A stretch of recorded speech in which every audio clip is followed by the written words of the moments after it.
৭১ স্বাধীনতার এবং ২৪-এর গণঅভ্যুত্থান ছিল সার্বভৌমত্বের লড়াই। জুলাই আন্দোলনের গুরুত্ব তুলে ধরে এমন মন্তব্য করেছেন বিএনপি চেয়ারম্যান তারেক রহমান। রোববার রাজধানীর কৃষিবিদ ইনস্টিটিউশনে জুলাই শহীদ পরিবার ও আহতদের সাথে মত বিনিময় সভায় এসব কথা বলেন তারেক রহমান।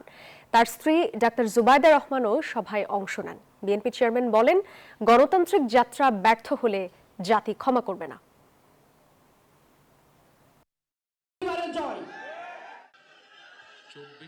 ১৯৭১ সাল ছিল স্বাধীনতা অর্জনের, ২০২৪ সালের আন্দোলন ছিল দেশ এবং জনগণের স্বাধীনতা রক্ষার। সুতরাং ২০২৪ সালকে যদি সুসংহত করতে হয়, তাহলে দেশের সকল নারী পুরুষ তথা প্রতিটি নাগরিকের রাজনৈতিক এবং অর্থনৈতিক স্বাধীনতা নিশ্চিত করা অবশ্যই প্রয়োজন।